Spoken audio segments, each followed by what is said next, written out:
Welcome to Ultimate Learning Hub, a platform developed to ensure we have affordable, quality, universal, transformative learning experience. In our today's session, we are going to focus on preparation of sole traders accounts. Preparation of sole traders accounts. Now, what is a sole trader? Now, a sole trader is normally the simplest form of a business, which is normally owned by one person. So any business that is owned by one person, even though there may be many employees in such a business, it's a sole trader. A sole trader is a business whose ownership is only one person. Now, with this form of business, there is no legal distinction between the owner and the business. In other words, the owner and the business is one entity. To this, the owner receives all profits of the business, but has unlimited liability for all the losses and debts the business has. So the owner is the sole beneficiary of all profits, but also when there are losses, the owner also suffers all the losses. So in short, what is a sole trader? A sole trader is a business that is owned by one person, although there can be many employees in the business. Capital of a sole trader. Now, the capital structure of a sole trader is relatively simple. It's very simple because it's owned by one person. There is a capital account which represents the financial interest of the owner in the business. So what is capital? Capital is owner's contribution in the business. So in the capital account, it represents the financial interest of the owner's contribution to the business. The capital account can be added. In other words, the owner can pump in new capital, can introduce new capital into the business.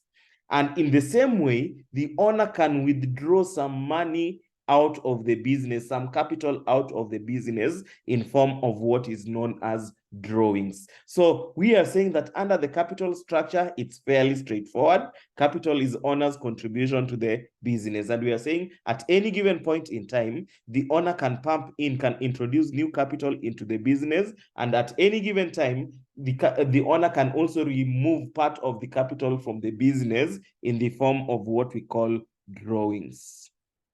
Now, what are some of the benefits to a sole trader, of running a sole trader business? What are some of the advantages? What are some of the merits? Number one, you are your own boss. In other words, you are in charge of everything that is being done in the business because you are the ownership is only one person. So you make almost all the decisions. You are your own boss. Number two, you keep all the profits. So if the business is doing very well, you have an advantage of having all profits for yourself. Now, the cost of starting a sole trader is very low. So it's very easy to start a sole trader business with whatever capital you have. And you have maximum privacy. There is nobody who will come and infringe on your privacy because you are the sole owner of the business. Establishing and operating your business is simple. As sole traders, we have said it's simple to operate, and establishing it, you can just decide that you'll be running a sole trader, and running it will not be a challenge. And it's easy to change your legal structure later. If circumstances change, you can easily wind up your business because it has got a limited time. You can wind up at any given time and even change to the structure to maybe partnership or even companies or even limited companies in future. So it's very easy to operate a sole trader.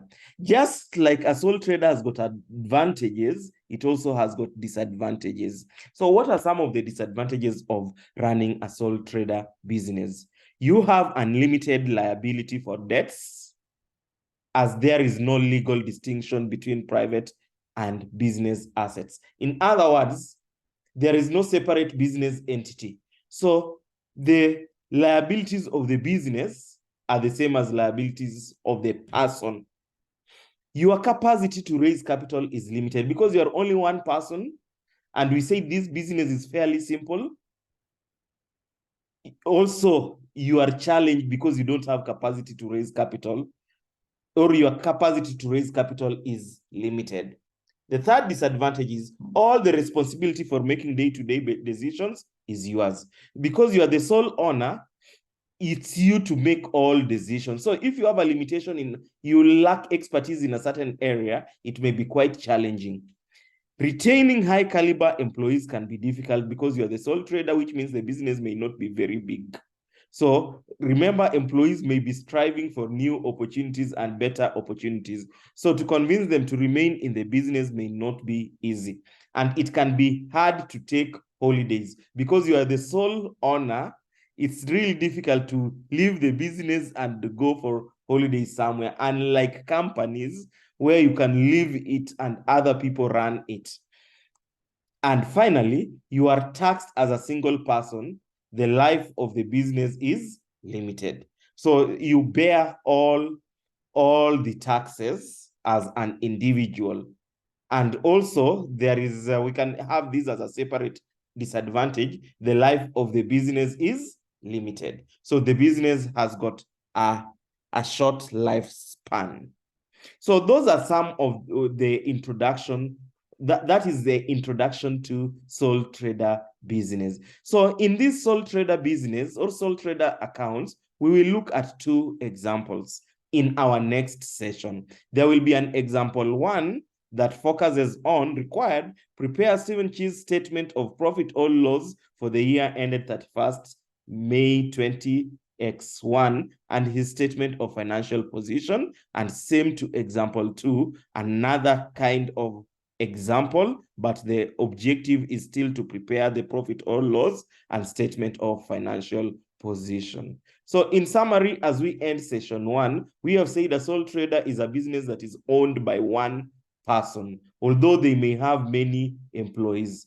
So in a sole trader, it's owned and by one person. So in our next session, we will look at examples of sole trader accounts. So join us for our next session, and thanks for attending this session through Ultimate Learning Hub.